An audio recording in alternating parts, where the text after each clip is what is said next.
Hi Leo, welcome to your mid-June 2017 tarot update, general tarot update. Now as you can see, I've already laid out the cards. It's so funny because I've been making a point in this round of videos to really go out of my way to show myself picking the cards, because I do occasionally get people saying, gently saying, well, you could be like doing, pulling these cards in front of us, like, here's an idea.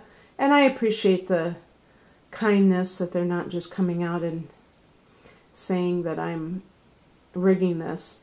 But the irony is, well, now I'm still feeling like I have to clear my throat, and I just wanted to start over again. So I had just barely begun. But anyway, I did show, I can't shuffle, so I showed myself picking from piles of cards. And if it wasn't such a pain to like, I don't like the editing feature on YouTube, so otherwise I would just go from there and then show this, but you're just going to have to take me at my word. This is the overall theme, and this is the Two of Swords. So you could have a dilemma on your hands. You could be trying to decide between two things. As a fixed sign, you may have a difficulty sometimes making necessary changes in your life. This is a general reading, so this could encompass any situation, Leo. This could be a private, like a love relationship. Should you stay with a partner, or should you move on? And with a particular partner, this could even be somebody who is an air sign or who has that prominence. So Gemini, Libra, Aquarius. Aquarius is your opposite sign, so sometimes that can show up. But you may have suspected that this person was cheating. But by the way, this could be in the workplace. Same deal. Suspecting that there's underhanded behavior going on and you don't like it. You are a very loyal person. You tend to be a very honorable person. The fire signs tend to be very honest. I say tend to be because Lord knows it doesn't always work out that way. But in general, you do. And so I think you're always very dismayed when you see that other people are not that way, when they're two-faced. The Five of Swords can indicate that there's some behind-the-scenes stuff where people are, maybe they're talking smack about you. Maybe they're actually conspiring against you. Not to make you paranoid, but these things happen in the workplace. I apologize. I don't know what's with my frog in my throat. But so that can really be something that you're dealing with and you don't like it, but it's hard to decide whether or not to go for obvious reasons, especially you obvious reasons, because of your penchant for wanting to stay rooted where you are. What is happening right now is represented by the Moon card, and this could indicate that there are things beneath the surface. That's like the Five of Swords, same deal. And that can really be something that you know at a deep level that something's going on. Remember that song? Some of you might remember, I Know There's Something Going On. And that's so true. There might be something going on, but you can't put your finger on it. And it's very maddening because people may be acting very innocent about it. Now, this could be in your private life, as I say, or in your workplace. Let me think here. It's interesting. I'm assuming, yeah. So in your workplace, you have, okay, I'm trying to think here. You're a Leo. You have Capricorn in your 6th house.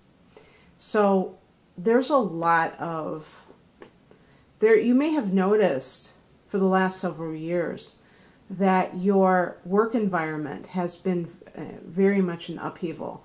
You know, I guess you could say for all of us,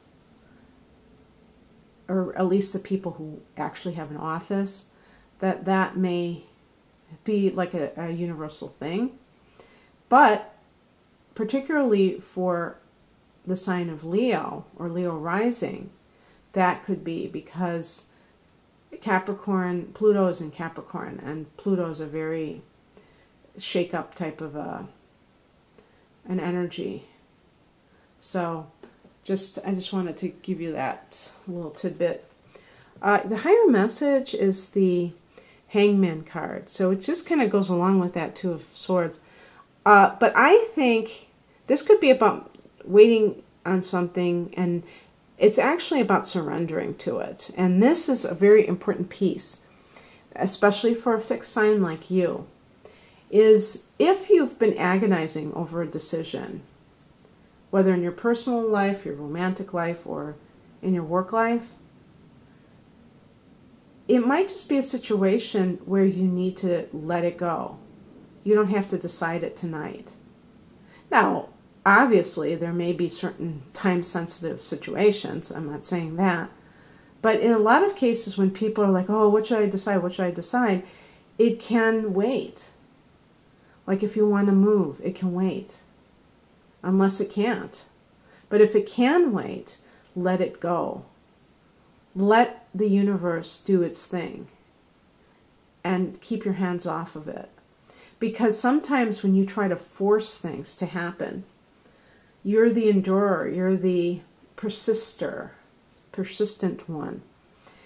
You're the one that is the builder, all of the fixed signs, and you are very persistent and you're very capable of sustained effort. But sometimes sustained effort ain't going to do it, because it's not about being a bulldozer and trying to just run over a situation. Sometimes you have to take a step back, say it's in God's hands. It's not in my hands. Let go and let God. That's what the Hangman card is. And same with a relationship. You may be in love with somebody who you think is cheating, and you cannot prove it. Now, that full moon, that moon card, perhaps there's going to be a turning point. During this time frame, it could be the new moon in Cancer. However, don't get hung up on time. Maybe if you're watching before the full moon in Sagittarius, could be that, because that's your 5th house. That could be, you know, make it or break it time. Maybe you find out something about a partner at that time. Secrets could be revealed. Okay?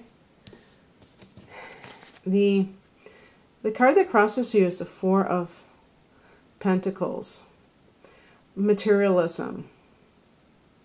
Allowing materialism to override your intuition of knowing when something is a toxic situation is the best way I can put that for workplace situations. For your private life, it can be, I think it could be even sex. Anything that's connected to the Pentacles can be the body, so therefore sexual situations. Remember, even the Devil card can be, you know, it has the pentacle because it's connected to Capricorn and its ruler Saturn. So it's the pleasures of the flesh gone awry. The Four of Pentacles upright is a keen money manager, but in the challenge position, this could be greed. This could be somebody who is holding on too tightly to their finances. And by extension, they could be thwarting their own progress and expansion because they want that to be on that gravy train, just, you know, chug-a-lugging along. And in private life, this could be a Taurus. I said Taurus. I didn't mean just Taurus. I just said that. You know, it would be really cool, maybe a little bit scary, if I just start talking and channeling and not even know if something's coming out. But I'm talking about all of the earth signs: Taurus, Virgo, Capricorn. That could be not the person that you need to be with. Now, this may be the person who is represented by the Five of Swords, who is really not your friend, not your lover. They claim to be. Maybe they have that official title, but they're not really showing it in their behavior. You're a very generous person. This person may be taking advantage of that generosity. Advice, or what's coming in, is the Five of Cups. This is under the Five of Swords. 5 representing Mercury, instability sometimes. This can be a card of sorrow, emotional upheaval. Why? Maybe you need to grieve. Maybe that Swords card is you like distracting yourself, trying to think that you have a decision when you know deep down inside that it's done with. It's all over but the shouting. And maybe you tried to make it work and it just didn't work. And that's okay. It is what it is, right? In your professional life, you may be grieving a sense of betrayal by people that you thought you could get along with. And what I can say about that is hurt people hurt people. Fear-based people hurt people. Some people really think it's a dog-eat-dog world, and you know, they act like dogs. And that's on them. You don't shed a tear about it, because it is for your highest good. If it happened and you realize that you need to move on, then you will move on when the time is right. The Hangman could indicate there are timing issues. The outcome is the Ten of Cups. This is actually a card of marriage. It can be a card of family unity, family joy. This is in general a very positive emotional card and very prosperous card. And the 10 can be the end of a cycle too. But with the 1 and the 0, it can be the unknown factor. So there could be a new beginning that is not known. And that's what a marriage is. If you get married, it's a beginning, but you don't know how the story is going to end. So it's also a card of weddings. Of course, this is the end of June. Weddings are very common. Maybe you will be attending a wedding and you might find the perfect partner. So here you are crying in your lemonade and you are going to be celebrating for some reason. So it could be, maybe it's a graduation, but it could just be something that is a bright spot at the end of the month. And amid all of this kind of intrigue or this decision that you have to make, that's the center of the reading. Okay, Leo, maybe some of those cards resonated, maybe some of them did not. If you'd like a private reading, most of my readings use your natal chart, and that is your cosmic blueprint for this incarnation. So it's not, in some readings I use the tarot in a secondary way, but the natal chart yields a lot of personal information, you know, related to your patterns.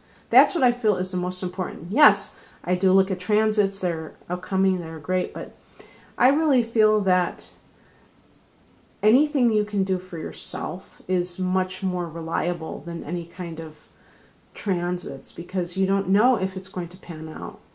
You can have wonderful transits and nothing seems to happen, because it does take your initiative as well. You can't just sit there and wait for everything to just drop in your lap, obviously. So anyway, if you're interested in a private reading, either go to rainamundastrology.com or just click on the link below, take you there.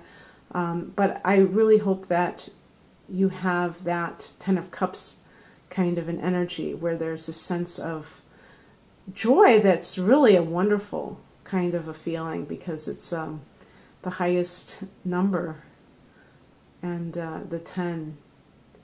And the 9 and 10 of Cups are really good feeling cards, but also on the material level, they're not too shabby either. So anyway, enjoy the rest of your month. Take care. Bye.